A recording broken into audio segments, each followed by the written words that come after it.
જય Shri Krishna, Radhe Radhe. Hello friend, welcome to my Radhe food channel.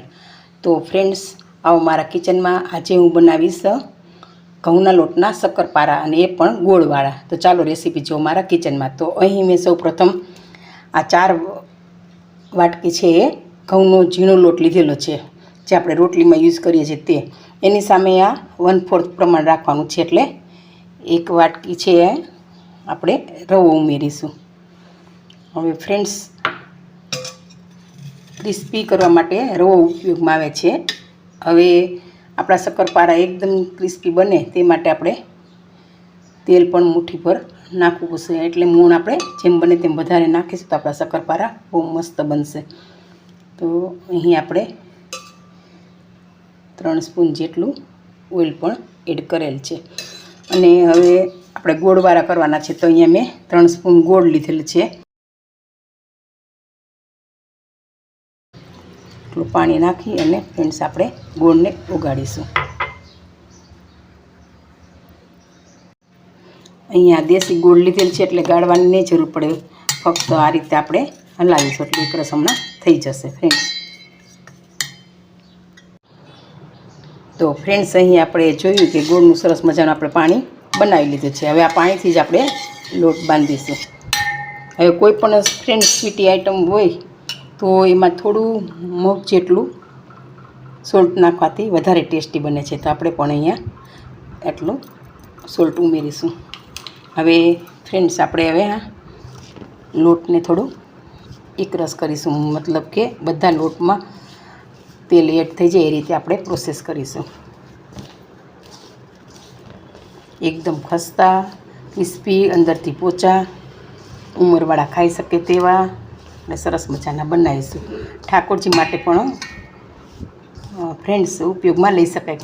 ઠાકોરજીને પણ આવા મસ્ત મજાના રાજભોગમાં આપણે લઈ શકીએ.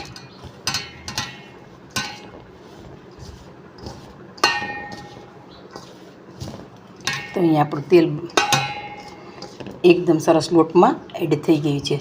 અને ફ્રેન્ડ્સ, મુઠ્ઠીભર મોણ કહેવાય ને, આમ મુઠ્ઠી વડે એવું મોણ હોય તો જ આપણા શક્કરપારા એકદમ ટેસ્ટી અને ક્રિસ્પી બનશે. તો હવે આપણે ધીમે ધીમે ગોળનું પાણી એડ કરતા જશું અને બી કેરફુલી લોટ બાંધશું. જો ફ્રેન્ડ્સ ઢીલો બંધાઈ જશે તો શક્કરપારા આપણે વણી નહીં શકીએ, એટલે થોડું થોડું જેમ બને તેમ થોડું થોડું પાણી એડ કરતા જશું અને લોટ બાંધતા જશું. આ રીતે ધીમે ધીમે આપણે પરાઠા જેવો લોટ બાંધવાની ફ્રેન્ડ્સ ટ્રાય કરીશું. આપણો લોટ થોડો કઠણ જણાય છે, તો હજી થોડું પાણી બચી ગયું છે. આપણે પાણી હવે આ બચેલ પાણીનો ઉપયોગ કરીશું.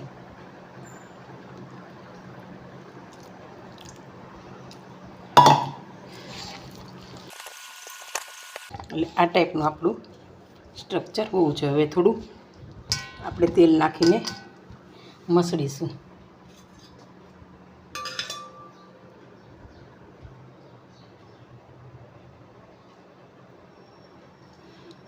આ સ્પૂન જેટલું તેલ નાખીને આપણે મસળીશું. તો ફ્રેન્ડ્સ, અહીં આપણો સરસ મજાનો આટલો કઠણ હોવો જોઈએ, વધારે ઢીલો છે તો વણી નહીં શકીએ. મસ્ત મજાનો શક્કરપારાનો લોટ આપણો રેડી છે. અને આપણે હવે રેસ્ટ માટે 10 મિનિટ ઢાંકીને ઢાંકશું, એટલે સરસ મજાનો એકદમ વણી શકાય તેવો બની શકે. તો ફ્રેન્ડ્સ, આપણે અહીંયા 10 મિનિટ થઈ ગઈ છે. લોટ પણ થોડો ટેસ્ટ મસ્ત મજાનો બની ગયો છે, જો તમે જોઈ શકો છો મસ્ત. અને આમે હેલ્થ માટે આપણે જોઈએ તો ખાંડ કરતાં ગોળ વધારે ફાયદાકારક છે, અને બાળકોને પણ ગોળવાળા વધારે સારા. તો આપણે થોડી વાર આ લોટ મસળીશું તો સરસ મજાના આપણા શક્કરપારા બનશે.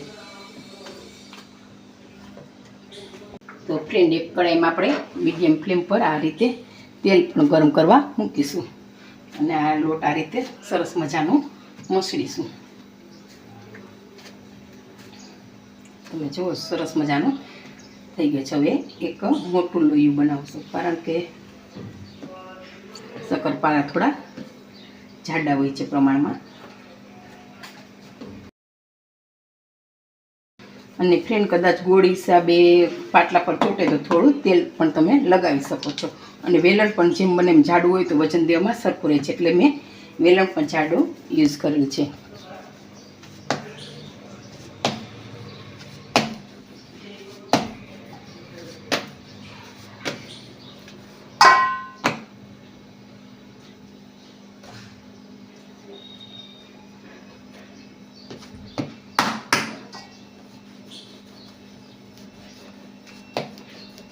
બસ ફ્રેન્ડ્સ, મેંદાનો લોટ હોય એવો જ લાગે છે, કારણ કે ઘરની ઘંટીનો લોટ હોય ચાળીએ એટલે મેંદા ટાઈપ જ બની જાય છે. એકદમ હાથમાં લઈએ તો છૂટો પડી છે એવો.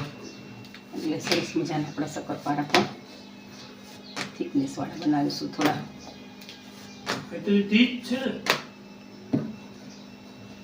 બંધ કરી દે. તો ફ્રેન્ડ્સ, આ રીતે આપણો રોટલી ટાઈપ શક્કરપારાનો લોટ તૈયાર છે ને. આટલી થિકનેસ હોય તો શક્કરપારા વધારે ક્રિસ્પી બનશે. હવે આપણે શક્કરપારાનો શેપ આપવા માટે થોડું કટિંગ કરીશું.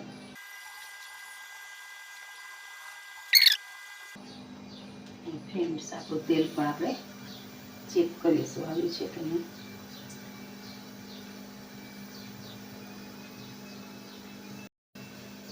એક મિનિટની વાર છે, આપણું તેલ હજી આવી રીતે.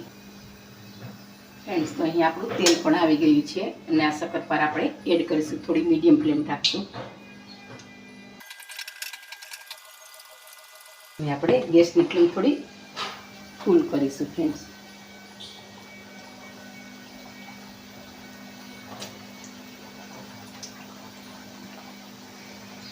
આપણા શક્કરપારા પણ અહીંયા ફૂલવા લાગ્યા છે અને સરસ મજાના ફ્રાય થઈ રહ્યા છે.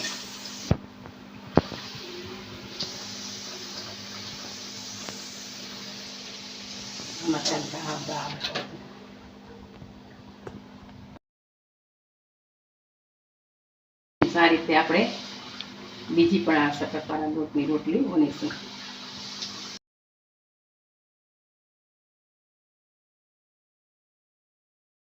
મજાના શક્કરપારા છે ફ્રાય થઈ રહ્યા છે.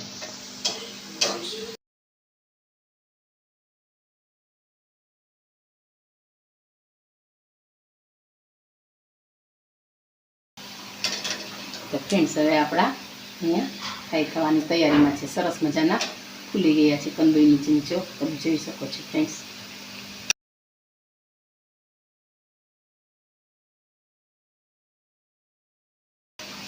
તો ફ્રેન્ડ્સ, આ રીતના આપણે બીજો ભાણો પણ રેડી થઈ ગયો છે.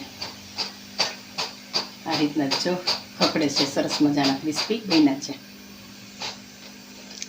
આ રીતે આપણો ભાણો ફ્રેન્ડ્સ તૈયાર છે અને ક્રિસ્પી તો સરસ છે બન્યા છે.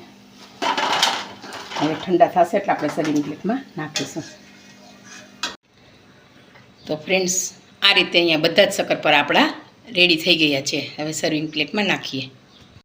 તો ફ્રેન્ડ્સ, આ રીતે આપણા ક્રિસ્પી અને એકદમ અંદરથી પોચા એવા શક્કરપારા રેડી છે. અને તમે પણ ઘઉંના લોટની આ રેસીપી બનાવજો. બાળકો પણ હોશે ખાશે અને બાળકોને હેલ્થ માટે પણ બહુ સારી છે. તો તમે પણ તમને મારી આ રેસીપી કેવી લાગી અને તમે પણ બનાવજો. આવજો. બાય. જય શ્રી કૃષ્ણ.